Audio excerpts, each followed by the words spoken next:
This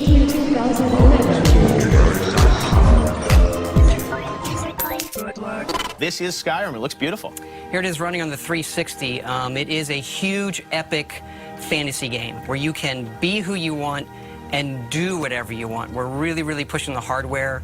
We've rewritten all the graphics, all of the gameplay this go-around, and we just want to fill a world with detail. All the little things. You can look at these plants, so micro detail, macro detail. You can walk to the top of that mountain. If you've played our stuff, you know these are huge games that are wide open for you to explore and do what you want. We have a new animation system, so you can play in third person. So some nice blending on the character. That is Dragonborn.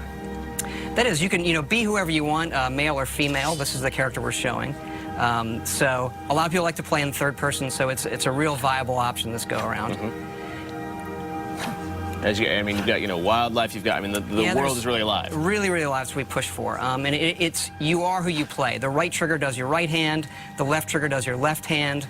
And so, as opposed to picking a character, you just be who you want, do what you want. So now I'm kind of being a battle mage, where the left trigger is casting this healing spell, and I can put that in any hand if I want. So right trigger, and then left trigger. Wield spells, and you power up. What's cool is if you pull both triggers at the same time, you get a more powerful version of that spell.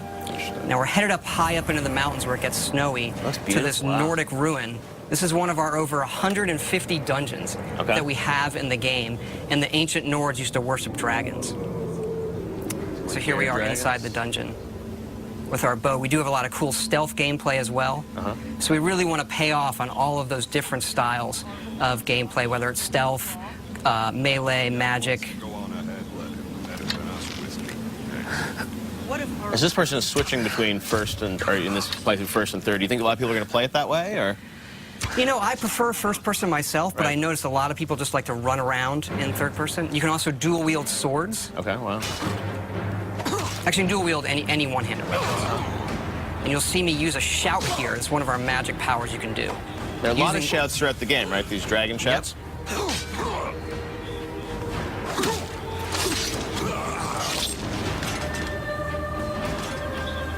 And up here we're seeing the undead, the Draugr, who live in this Nordic ruin. Using a flame spell in my left hand, sword in my right. And then another shout power. And these, how do you gain these shout powers throughout the game? You'll see some of that coming up, actually. But you learn the words, and then you have to unlock the ability to use them. So you learn these words of power in the dragon language. And the dragons in the game are a big feature, and when they're doing things, they're using the words as well. There are staves you can use to light areas of dungeons on our way out of this dungeon. Wow. We use water as a nice feature to guide you out sometimes as well. They have a new sort of story system in this too, right? A Radiant story system? Radiant story that guides all of our quests to make it, since it is a big open game, to give us some more control over the experience you're going to have and make it more dynamic. Wow. Here we're out in the tundra, which is this wide open grasslands in the middle of Skyrim. Oh my God, I mean, this is a brand new engine, right? Yep, the creation engine that we built just for this game. So the mammoths, a lot of these creatures are peaceful unless you mess with them. Uh-oh, not a good idea.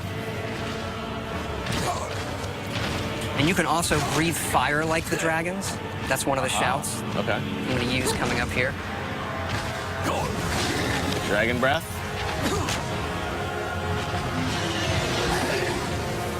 Aha. And dragons can attack anything. They're dynamic creatures. We don't script them.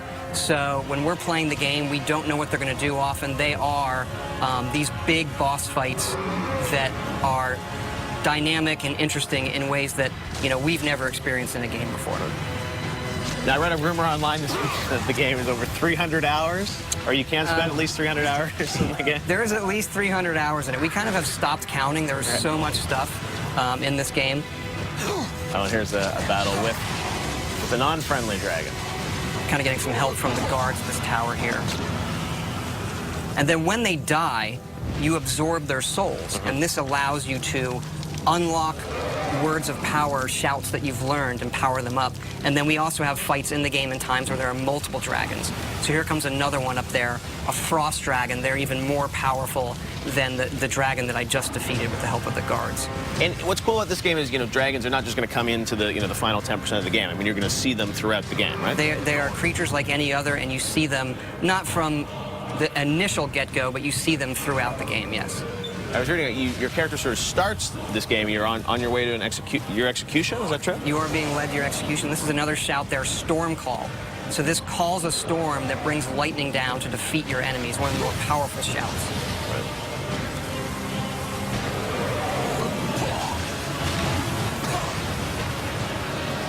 And then once the dragons get hurt enough, they can't fly, and they'll either land or they'll crash.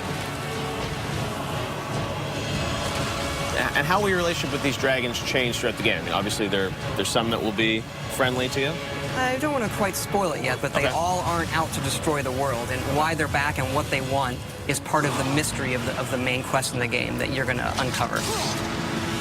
Wow, very cool. Justine, are there any questions from fans for Todd? I have a question here from Jerry V on Facebook. Says, love the guilds in Oblivion. I wonder if the factions are going to return. Do you think it'll happen? We do have factions returning. Our three main factions are the College of Winterhold, which is like for the mages, the Companions, which is our warrior guild, and then the Thieves Guild, of course. Right. Very cool. And there's the beautiful Skyrim logo, and the date we know is going to be 11/11/11, which is coming out in November. Very cool. Justine, any more questions? Let's see, Player22 on Twitter says, loving the new engine. Can't wait to see more. Curious with how many environments they will have in Skyrim.